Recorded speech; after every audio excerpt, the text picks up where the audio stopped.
Welcome back to episode 8 of Beyond the Buzzer. How you doing, Austin? What's up? I'm doing great, Dylan. I'm actually doing okay. My Gators lost. Yeah, we'll talk about Oral Roberts in a sec, but March Madness has been crazy, a lot of upsets, and we're just excited to talk about it today. So we will get right into it, I guess. We got the Yeah, Sweet go. 16, round of 64 and 32 are done. As I said before, we did see some upsets. Um, But now we are in the Sweet 16. That's starting on the 27th, which is what? I don't even know. What's today? 22nd? Today is the 3rd? 23rd.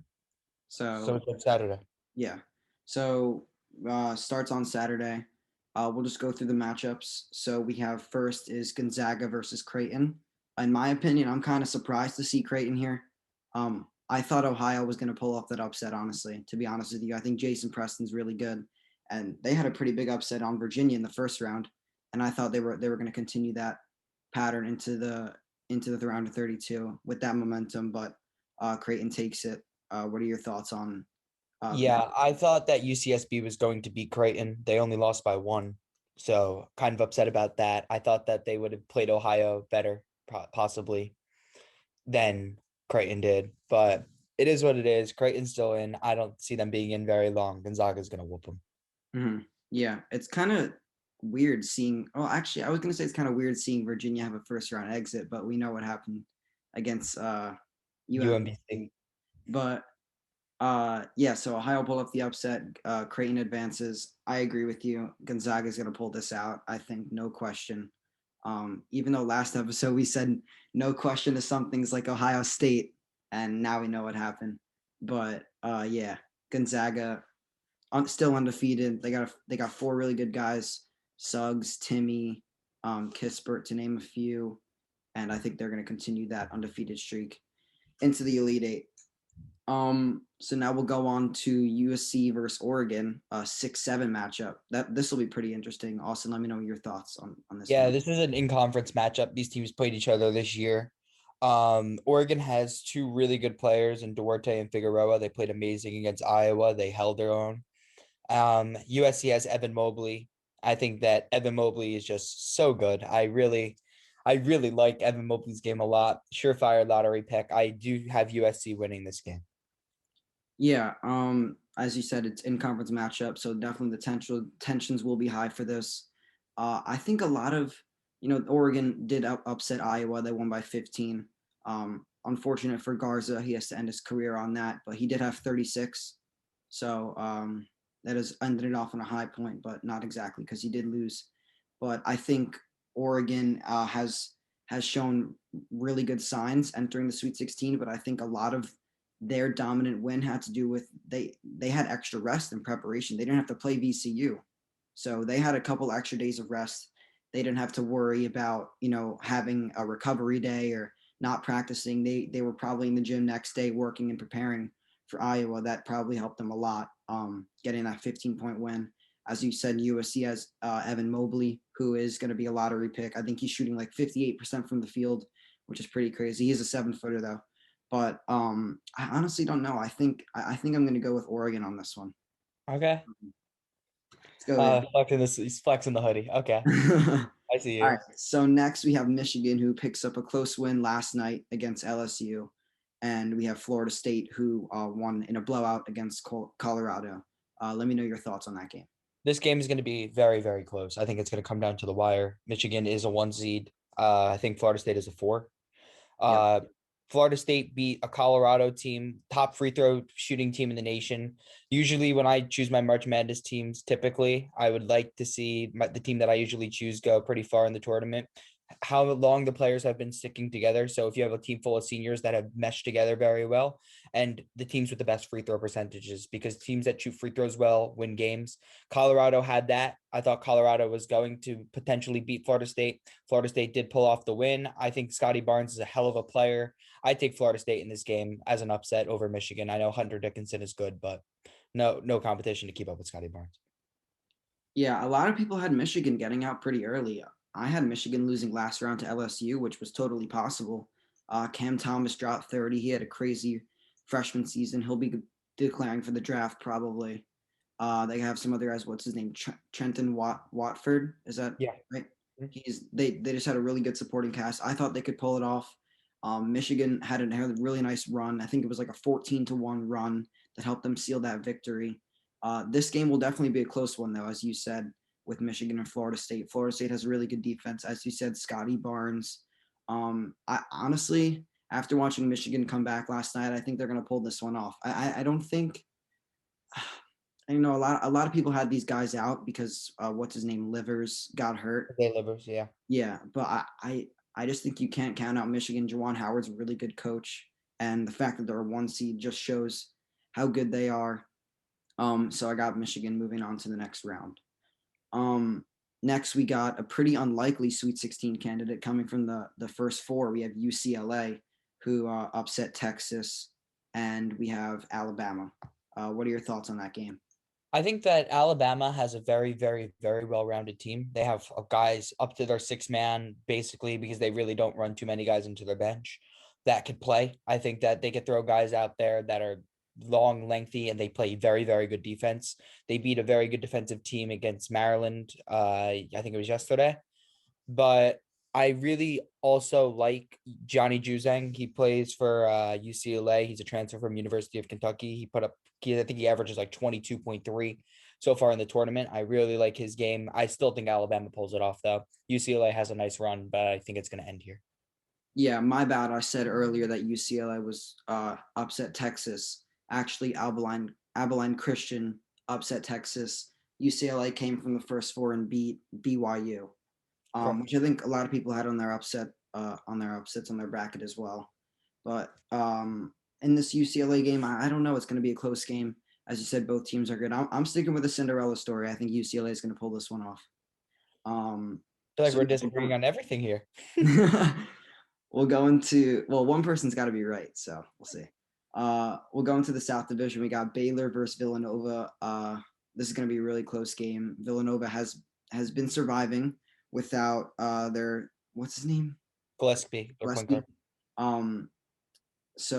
Yeah, this is going to be close. Baylor is really really good though. I think Baylor's going to pull this one out.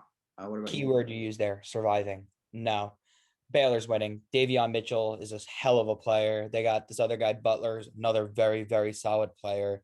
Baylor is they're as time progresses, they're becoming a better and better team. Usually with these teams over the year, you see them like either go all the way up or all the way down. Baylor is playing very well together. I have Baylor in this game. I'm with you on that, Dylan. Yeah, I wouldn't be surprised if we see Baylor and Gonzaga in the finals, to be honest with you, just because of the pure dominance they've shown. Jared Butler's really good, and they have a really, really good surrounding cast. Um, Davion Mitchell, you know what's funny? He wears the number 45 and Mitchell, and they wear green jerseys. So whenever I see Mitchell in 45, I think Donovan Mitchell. And I think Damian Lillard even tweeted that he was like Donovan Mitchell plays for Baylor, like what? Which is funny. But yeah, they have a really good team in Baylor, and I think they're going to win this one against Villanova and possibly even advance to the championship. So we'll see about that. Next, we have the ultimate Cinderella story: number 15 Oral Roberts against number 3 Arkansas. What do you think about this game, Austin? Max A. Smith is a hell of a player. That's what I have to say. Dude led the nation in points. They had this other guy, O'Banner, who's really good. I think that Oral Roberts is a hell of a Cinderella story. Do I think they could beat Arkansas though? I'm not gonna doubt it because after they beat Ohio State and after they beat Florida, I think Arkansas may be a little bit worse than Ohio State is. To be completely honest with you, Moses Moody is a hell of a player. If Max A. Smith is guarding him, we'll see how that goes. I'm gonna take the upset here. Oral Roberts take the dub. I got this upset too, honestly. Like Oral Roberts has stunned me, and they're really really good. Like O'Banner, I think he had like 28 last games, high 20s last game. He had definitely a 25 plus against Florida. Max Asmus, you know he's going to get his 20 plus. He's a really good scorer, and I think the surrounding cast has actually proven that they are a worthy team. Even coming from it's March Madness is crazy because you can have these guys coming from a bad conference, and I think Oral Roberts only won their championship game by like 2. So, another team could have definitely gotten in this spot, but they're taking advantage of their position. They have Asmus and O'Banner leading this team. I think they can pull off the ultimate upset and bring Oral Roberts into the Elite Eight. But I have a quick question for you before we go on to the next round. Give me your reflections on the Florida season because I know you are a Florida fan. What direction Yeah. are they going in next year? What could have they improved on to win against Oral Roberts? Let me know. Yeah, I love that question. So it really hurt because at the beginning of the season, we had Keontae Johnson, our top scorer. He was projected to be the SEC player of the year. He had I think it was a medical condition. He felt collapsed in the court against Florida State. He was going to be, in my opinion, a lottery pick. I think a lot of people thought he was going to be a lottery pick as well. Over time, I think coaching, it's like a constant cycle with Florida. The coaching usually gets in the way of things. We have a very good recruiting class every year. We try to implement these guys into our system and it constantly fails us. We'll have an amazing game one week and the next week we'll lose to a terrible team. So I think that hopefully I think that Mike White has seen his last game as the coach at University of Florida. I heard a lot of other schools are interested, such as Indiana, Utah. So I do think Mike White will be out next year. I think Trey Mann is not coming back. I think he's going to be a potential lottery pick this year. Potentially Scotty Lewis may come back because his draft stock I think has plummeted quite a bit after he started coming off the bench. But I think he is a ferocious defender. It'd be nice to have him back another year. Keontae Johnson's probably going to stay because of he has a medical red shirt. Um, they have some other guys who are really good players. Omar Payne, Tyree Appleby. I don't think many of these guys are going to be declaring for the draft because they're getting their first year of eligibility, just getting their feet wet. I think Florida could be a better team next year for sure. I think that the direction of coaching has to change though, in order for them to get over the hump. Do they have any good recruits coming in next year? Do you know? We have one recruit coming in next year. His name is Kwasi Reeves. He's a top 50 recruit in the nation. He's our only guy that we have coming in. We'll probably get some JUCO or transfers. I know Walker Kessler hit the transfer portal yesterday. Potentially, we get another big man. We also had Colin Castleton, who was a big transfer from Michigan. Everybody saw how well he played in March Madness. I think that if we get another big man transfer, it could really, really help us. So if Walker Kessler ever listens to this, hey, my guy, transfer to Florida, we could use you. Yeah. And I think Keontae Johnson, he would help so much for Florida making the tournament run. But I mean, they beat Virginia Tech and they only lost to Oral Roberts, who, in our opinion, is actually a pretty good team. So it was a pretty successful run. Would have been nice to see them in the Sweet 16, see our guy Scotty Lewis in there. But yeah, so we'll see where it goes next season. Next, we got the second Cinderella story. Well, for the second time, their second time being a Cinderella story, Loyola Chicago, and we got a surprising one: Oregon State beating Oklahoma State, led by Cade Cunningham. He had 24 points. Oregon State still pulls off the upset, and now they're facing a very underrated Loyola Chicago team. What do you think's the outcome of this game? I was shocked when I saw Oregon State beat Oklahoma State. I thought Cade Cunningham and his surrounding crew was going to beat them. Oregon State did pull off the upset. I really like Loyola Chicago. I think that Sister Jean being there is a huge difference. 101 years old and strong. I love watching her celebrate once they win. And also the biggest difference maker in this game for sure, I can tell you now, it's going to be Cameron Krutwig. Depending on how he plays, dude's a beast. Looks like he could be working at Walmart and have 3 kids already. But hey, gets the job done. I take Loyola Chicago with the win. So in the round of 32, obviously Loyola Chicago beat number 1 seed Illinois. They are the only 1 seed out, and honestly, it's really disappointing to see such a great team Illinois out in the round of 32. They have guys like Ayo Dosunmo. I don't know if I'm probably butchering his name. Um, Kofi Cockburn and Andre Curbelo. Those guys were really good pieces for them this season, and they were my winner. But my bracket was already busted, so I honestly didn't really care. But I would have liked to see them make a deep run. I like the guys in their team. Yeah, unfortunately, Loyola Chicago. Well, not unfortunately, because it is good to see Loyola Chicago win. But yeah, Cameron Cutwig is a beast. And they did upset Illinois. Austin, what do you think Illinois could have done to probably win that game and make a deeper run? Like, why did they lose against Loyola Chicago? They had to give Ayo more touches. He wasn't touching the ball enough. I think that if they ran their offense through Corbello running the one, I like when Corbello was playing the one and when A was playing off the ball. That's when they score a lot more. And Kofi Cockburn is an amazing center. They just had to work the ball around a little bit more. I think they were just trying too hard to get the ball down low. I think that's what beat them in the end because Loyola's defense is ferocious. They played a better game than in Illinois did.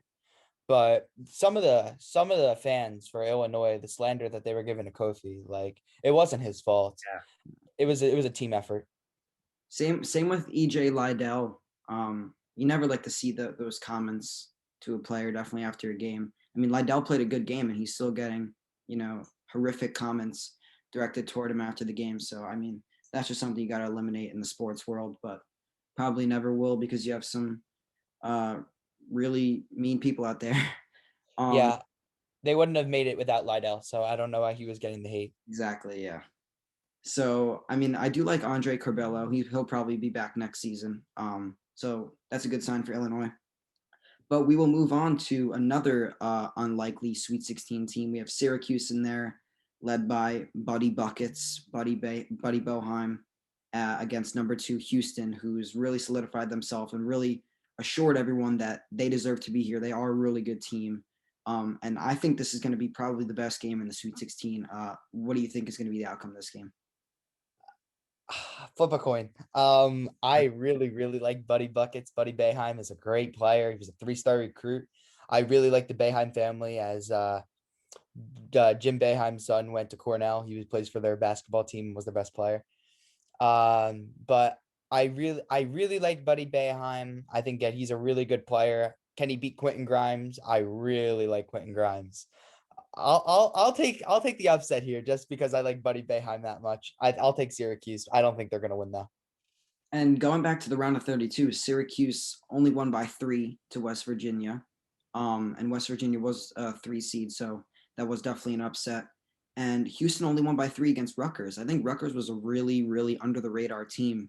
And just because they played in the Big Ten and they had a lot of tough opponents this year, they had experience against better teams. And I think that really helped them win that first round matchup against who was it? Clemson. They pulled off the upset against Clemson and really almost pulled it off against Houston again. As I said before, I think Houston is a really good team. I think they're going to pull this one off against Syracuse. So that is it for the Sweet 16. Do we want to go into who our Final Four is going to be? Yeah, let's All do right. it. So my final four. Here we go. As of right this second, my final four will be out of the West. I have Gonzaga. My other team from the West will be. I think I'm gonna take. I think I'll take Florida State over Michigan. So I'll have. And then with that, and then yeah. So Gonzaga, Florida State, Baylor. You have Florida State beating Alabama or UCLA. Correct. Okay. Yep. Florida State, Gonzaga, Baylor, and let's just say it. Syracuse. Syracuse give me my final four. Let's put a minute over Houston. Okay. Okay. I like it. I like it. I like it. You always got to have one upset in there. So hopefully one of those teams will get it done. In the West Conference or West Division, or whatever you want to say, I have Gonzaga. I think the Elite Eight's probably going to be Gonzaga versus Oregon. So that'll be a good game. In the East, I think I'm gonna go. I think I'm gonna go with Michigan. Honestly, I don't know. It's a tough choice because Michigan and Florida State could both easily win that game. You honestly don't know, but I think whichever team wins that game will be moving into the Final Four. But I guess I'll go Michigan to mix it up. South Division, you know who I'm going with. Oral Roberts, baby. I'm going Oral Roberts in the Final Four. Call me crazy. I don't care. Call me crazy. Max Asmith, O'Banner, bring me to the promised land. Call me crazy. I don't care.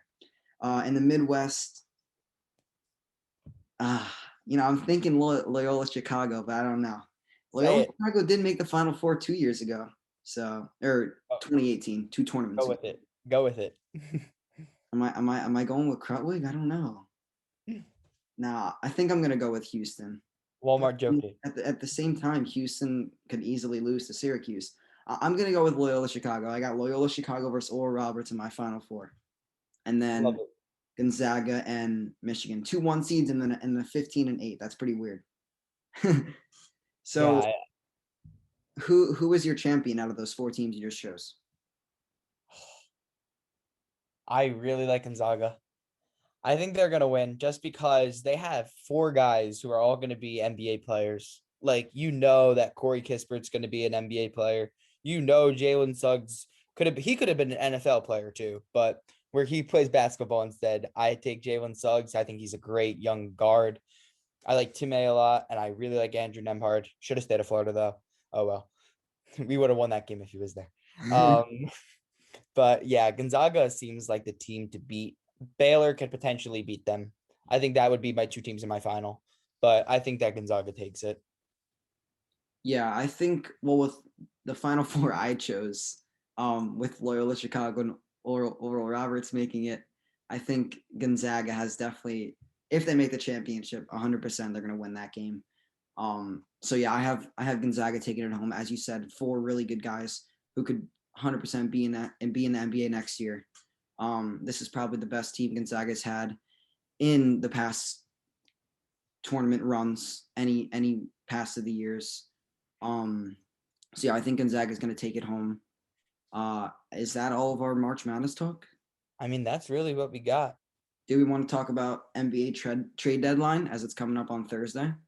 Yeah, why not? NBA trade deadline. Okay, so what I've been hearing is that Kyle Lowry isn't getting traded, but then I hear that the Sixers and the Heat are the front runner from Shams.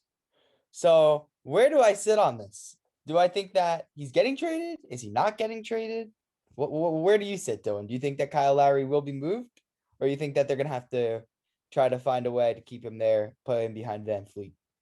I think Kyle Lowry's staying in Toronto. I hope he stays in Toronto because he's just one of the guys that seems like he's a Toronto lifer, even though he was, with some other teams early in his career. I think he's going to stay loyal to Toronto. He belongs there.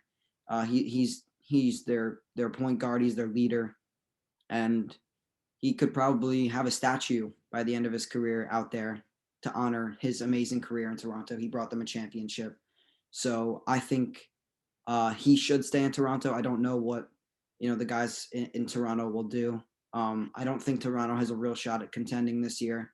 So if they do trade Lowry to a team like the Heat or Philly, it's not terrible because they're not ruining their championship chances. But I also don't know if they're going to get an amazing haul back for him. I saw they were asking for a lot. They were asking for like 2 firsts, 2 players, and 2 seconds, which is a lot. And considering Kyle Lowry's getting paid 30 million a year, it's going to be not really what a team is going to want to put on the line for an aging point guard who you don't really know who's going to what he's going to bring to a team. Um, I think for the Sixers, I think they stay where they are. They're playing really well, top of the East. For the Heat, I don't think they're going to be contending this year either. So I don't really know what the point of trading a guy like possibly Kendrick Nunn or maybe Duncan Robinson, putting them on the move. I say they just keep their core for the next season, to bring them to possibly a contender spot next year or the year after that. They got guys like Jimmy and Bam. They could possibly get a guy like Victor Oladipo in free agency if he's traded to a place he doesn't like. It's shown that Victor Oladipo does want to go to Miami, a place with a big market. So if I'm Miami, I'm not pulling the trigger on that trade. You want to talk Um, about big market? Victor Oladipo has been linked to your New York Knicks. yeah, But the thing is that the only way the Knicks will trade for him is if they get assurance that he'll resign with them this summer. Would you be interested in a guy like Victor Oladipo, depending on what you trade for him? yeah, I would definitely be interested in Victor Oladipo. I think right now, I think the Knicks are a playoff team. I don't think we're going to be able to get out of the first round though, especially if we're going to be going up against a team like Milwaukee or the Brooklyn Nets or possibly even the Philadelphia 76ers. I think Victor Oladipo can step in and bring us some much, much, much needed scoring in the backcourt to propel us to a serious playoff. Well, I wouldn't say championship contender, but definitely a playoff threat that a team would not want to see in the first round. If we're giving up a guy like Kevin Knox, 100% I'm on board. He doesn't even touch the rotation. So, and I think the Rockets are in that rebuilding phase where they would take a guy like Kevin Knox and maybe take a chance on him. So we would probably have to trade one of the Mavericks picks that we got in the Porzingis trade, probably this year's, which is going to probably be a 20 plus or maybe like an 18 plus pick. So it's not horrible, and we still have our own first round pick. So I wouldn't be super disappointed in that. And maybe another guy like Austin Rivers, just a role player, utility guy, so he'd get shipped back to Houston. And I would love Victor Oladipo on this team. And he's thinking of big market, and New York is the big market. It's the Mecca. It's the Garden's the greatest arena in the world. So why wouldn't Victor Oladipo, want to stay and re-sign a contract? My one worry is that contract going to be too much money? Is it going to be 25 plus? Because I think he turned down a contract that was like 2 years, 45 million from the Rockets. So, is it because he wanted more money? Or is it because he probably doesn't want to stay in Houston? Probably because he doesn't want to stay in Houston. But um, I don't really want to pay Oladipo that much money just to, you know, for the Knicks to probably lose out on maybe a bigger name free agent. So it all depends. But honestly, yeah, like you said before, if I'm the Knicks, I wouldn't take him on if he's not going to be with us for the future. Just as a rental for like 30 games. It honestly doesn't really make sense. I just stick with the guys we have. And I really like this Knicks team. So what are some other trade rumors that we have along the deadline? I know we have a guy like Andre Drummond. Yeah. What do you think is going to happen with him? Is he going to get bought out? Is he going to get traded? I think that if they can find a partner that's willing to take on his salary, they will try to trade him. I think that the only way I think honestly he wants to go to a contender. Now that LeBron and Anthony Davis are both hurt, I really don't foresee him going to the Lakers because he's going to be the only guy there until they come back. So I really wouldn't go to a team like that when he's going to have to be the guy carrying the workload, him and Dennis Schroeder, who they're also trying to move, I think, because he's going to want to make I've already heard he's going to be wanting 25 to 26 million dollars in free agency, which I don't think he's worth. But I think that if I'm Andre Drummond, I wait. I think that that's the best case scenario for him is if he waits it out a little bit, hopefully gets bought out and he'll have the chance to sign with the Nets because that by far is the best situation for him to go into where he's a starting center on a championship caliber team when healthy. I think that also if they were wanting to, they could be. I've been hearing that they were talking about moving Spencer Dinwiddie. I don't think they should move Dinwiddie. I don't think the Nets are I don't think they're going to be the team willing to move Dinwiddie unless they're getting an unbelievable offer. But if they wanted to trade for him and that Drummond, if the Cavs wanted to get money for Drummond out of the deal, they would trade for Dinwiddie. Mm-hmm. Yeah, so if I'm Drummond, I probably want to get bought out because teams are unwilling to, or teams can't really you can't really find a partner with such a large contract, and Andre Drummond is probably not worth 25 million, and a team is not going to be like, oh, I don't want to trade 25 million worth of good players for Andre Drummond, so I'd rather just wait for him to get bought out, sign him for less than $2 million like Blake Griffin did.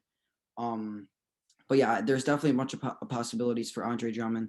Speaking of Spencer Dinwiddie, a trade offer from the Heat for Dinwiddie was uh, Kendrick Nunn, Mo Harkless, and Avery Bradley. So those three guys for Spencer Dinwiddie. If I'm the Nets, honestly, I'm pulling the trigger. I like that deal. And the Nets, shown by that James Harden trade, they're win now. It's championship or bust for them. And Spencer Dinwiddie sitting on the bench, hurt with a torn ACL, is not them winning now.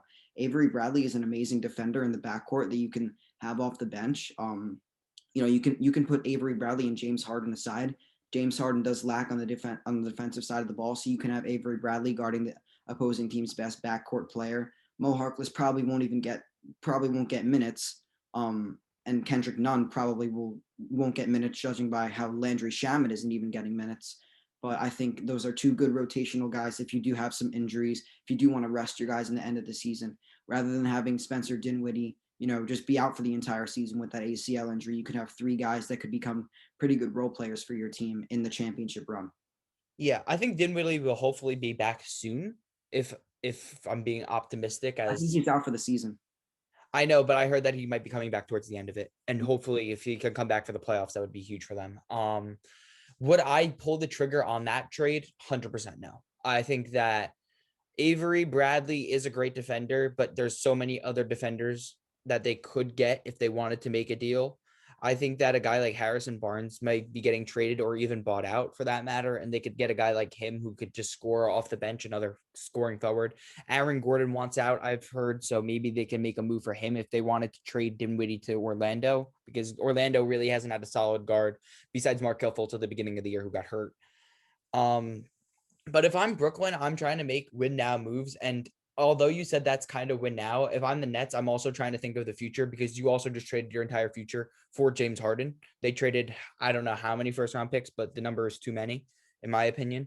Even as good as Harden is, I just don't think, and those first round picks are going to be late first round picks. I'm happy just as a Sixers fan that we didn't trade Ben Simmons and Tyrese Maxey and Matisse Thybulle and 4 first round picks to get him. So I mean, I think any amount of first round picks is too many, but I think in the same breath, if I'm the Nets, I would go after a guy like DeMar DeRozan. If we're talking about matching a salary, I think that if you were to trade DeRozan and another guy, like just to try to make the salaries work, I think DeMar DeRozan could help them push for a championship more than a guy like Spencer Dinwiddie would. And I think it's a 1-year deal for DeRozan anyway. He's only on his last year of his contract. Yeah, if I'm the Spurs, they've openly said that DeMar DeRozan is available for trade. If I'm the Spurs, I'm holding on to DeMar DeRozan. Honestly, I don't know what else they're going to get back in the deal. Like they're definitely, if you're trading DeMar DeRozan, I think you're going to get players that are worse than DeMar DeRozan. Like people underappreciate DeMar DeRozan, and he's almost a 20-point scorer, and he's averaging 5+ assists. He's such a huge player for that San Antonio Spurs team, and he's really a good veteran piece for younger guys like DeJounte Murray that are trying to make that playoff push. And if I'm a Spurs fan, I want what's his name? DeMar DeRozan to stay. Going back to the Nets, I think they've shown interest in Norman Powell, who has been playing amazing since the All-Star break. He's averaging nearly 20 points. He's a really good defender from Toronto. I think he's going to be gone by the trade deadline, judging by the Raptors not being in a contending position where they don't really have that much ties to Norman Powell. They can get rid of him and it's not really a huge deal. I think he's on the last year of his contract. Norman Powell is probably if the Knicks strike out on Oladipo, I wouldn't mind if they get Norman Powell. So he could definitely be a candidate for many teams. And another guy in the East, we have Malcolm Brogdon, who's been open for trade rumors. He could possibly go to the Knicks. I wouldn't mind. He could be our starting point guard. He can shoot. What do you think about these Lonzo Ball rumors? I've seen a lot of Chicago. I've seen a lot of Clippers, Knicks. Yeah, I think he will be moved to where. I mean, I'm cheering for Charlotte here. I think that having Lonzo, LaMelo, and LiAngelo and following in LeVar's dream over here would be great. What would that take? Maybe a guy like Cody Zeller. I mean, Lonzo's trade value is completely plummeted, in my opinion. I Well, don't think they're not going to. I don't think they're going to get a lot for him. I If think, we're I mean, he's playing the best basketball that he's played in the NBA. He's shooting like 38% from three. He's really good in the backcourt for the Pelicans. If I'm the Pelicans, I'm keeping on to him. I think he matches perfectly with Zion. I agree with that aspect of it, but I just don't think that I don't think where him and Zion and Brandon Ingram are is the same as where the team is, because that was all dictated by their offseason. Because I think because you could see the acquisitions they made during the offseason. They brought in Eric Bledsoe and they brought in Steven Adams, and those are two slow paced guys in the NBA. And you have 2 to 3 young athletic guys in Zion, Ingram, and Lonzo, who are a completely different brand of basketball. So if I'm the Pelicans, I'm choosing, what am I doing? Am I staying with my young guys, which I think they should do, build around guys like Zion and Ingram, or am I going to build around Steven Adams and Eric Bledsoe? No thanks. I'm trying to move those guys if I'm them. They also have JJ Redick's large contract. I think they should try to move him to a contender or buy him out. I think he wants out, JJ Redick. But I think that I think he will be traded to where, I don't know. I think that they also have I think Alexander Walker, he was their backup point guard, and they drafted what's his name? I think they're gonna want to see him Kyra play. Lewis. Exactly, Kyra Lewis. I think they're gonna want to see him play a little bit more, and that's the reason why they would trade him. It's interesting by them drafting Nikhil Alexander Walker, and then I think the year later they drafted another point guard, also having Lonzo Ball. So they have 3 point guards there, and they also have a pretty weird situation in the front court with Zion, who's supposed to be a small ball five with the changing NBA, and he should be playing small ball five. But they also have a big guy, Steven Adams, who's clogging up the paint. So the Pelicans have to figure it out. I'm with you. They should probably trade Eric Bledsoe, but who's going to want Eric Bledsoe? I think since the All-Star break, he's averaging like 7 points. Like he's been playing awful. He does not fit there. He 100% wants out. I think his morale is down. So if I'm the Pelicans, I'm getting anything out of him. Or maybe I'm buying him out. Speaking of buying out, I think JJ Redick is going to get bought out, so he'll be able to choose where he goes. Possibly back to the Sixers. I see you motioning over there. Please, please, we could use a shooter. Really good on the Sixers. He really fit that system, the pick and pop system. From the 3-point line, he was really good. They also have Seth Curry up there though, so I mean, having two deadly shooters would be amazing. So With him having the chance to come back to Philly, especially his biggest issue with the Sixers was the number, wasn't even the front office, but that was part of the issue. It was coaching, and they got rid of Brett Brown, and they got rid of their old front office, and they brought in what's his name? Oh, why am I blanking? Oh, Daryl Morey, who was the former GM of the Rockets. So I think that now that his biggest issue is gone and he's going to be playing for Doc Rivers, his former head coach, who we really liked, I think that bringing back a guy like JJ Redick would be huge for the Sixers. Although they have a guy like Seth Curry and although they have a guy like Danny Green, adding a scorer off the bench would be key to a championship team. I know the Sixers are the 1 seed in the East, don't get me wrong. And they're still beating the Nets as of right now. They're still number one, although they have KD out. I think adding a guy like JJ Redick at the deadline would be huge for the Sixers.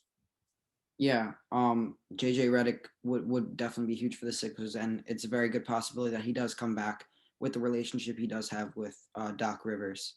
So a little more NBA talk. LaMelo Ball fractured his wrist. He just had surgery. He'll be out for the rest of the season, which really sucks. He was probably going to win Rookie of the Year, but this opens a spot for Emmanuel Quickly to win Rookie of the Year. What do you think about that?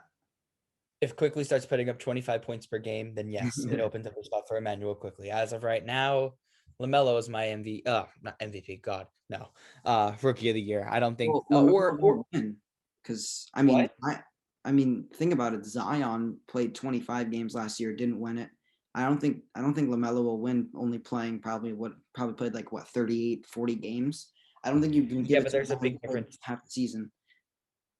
There's a big difference between the games that Zion played and the games that LaMelo Ball played. Zion wasn't he there for the end of the season? Didn't he miss the beginning of the season, Zion? Yeah, he missed the beginning of the season. Exactly. So LaMelo has been there for the beginning of the season. You saw what he was going to do over a full season. It was going to stay. It was sustainable. And he was the difference maker on that team. They're going to start to lose games. And he also played more games than Zion did. So I think that just from the small sample size that we saw from LaMelo Ball, I think that he will win Rookie of the Year still. I think he's a different type of player. I think that he is the new type of point guard, him and Cade Cunningham, and you're going to see many other guards come out of the draft like the new prototype point guard who could guard multiple positions. I think LaMelo has had an amazing rookie year. I think he does stick with the rookie. I think he will get the Rookie of the Year, even though he got injured. Um, as a Knicks fan, I would love if Emmanuel Quickly got it, but I think Anthony Edwards is going to take it home. He's been playing really, really well for the Timberwolves. I think he's averaging like 25 points a game since the All-Star break, and he's been playing outstanding for them. But Timberwolves still can't find a way to win. I think the Rockets went on a 20-game losing streak, and the Timberwolves still had a worse record than them, which is crazy. Yeah. Until they get a good coach, I think they have to find the right coach for those guys because they have Karl Anthony Towns, they have D'Angelo Russell, because those two wanted to play together forever. And then they finally get it, and now they can't even stay healthy with each other. I think that having those two guys is huge. Having Anthony Edwards on that team is huge, and they still could potentially get a top pick in the draft, which means if they really wanted to, they could try to trade that and get a guy who they've really wanted all along, which was Devin Booker. So I could potentially see a move if they get their pick. If Golden State gets their pick, then they're literally screwed. But I think that there's a chance that they could trade for Devin Booker, which would be beautiful to see. If Golden State gets their pick, they're immediate contender, 100%. I mean, if they weren't already, they have James Wiseman, they have Draymond, who just called himself the best defender ever. They have Klay Thompson, Steph Curry, like Andrew Wiggins, Kelly Oubre. Those are guys that could play. It's not like we're talking about like the Golden State Warriors with Harrison Barnes here, and Andrew Bogut and David Lee. We're talking about a They were team a that could already championship team, though. play. What? They were a championship team, though. They 20. were a championship team, but this Golden State team they have right now is better than that championship team, in my opinion. If this whole team was healthy with a healthy Klay Thompson and the rest of these weapons, I think they would for sure win the finals if everybody was healthy and they had a full season together. They don't, so I can't. That's all hypothetical.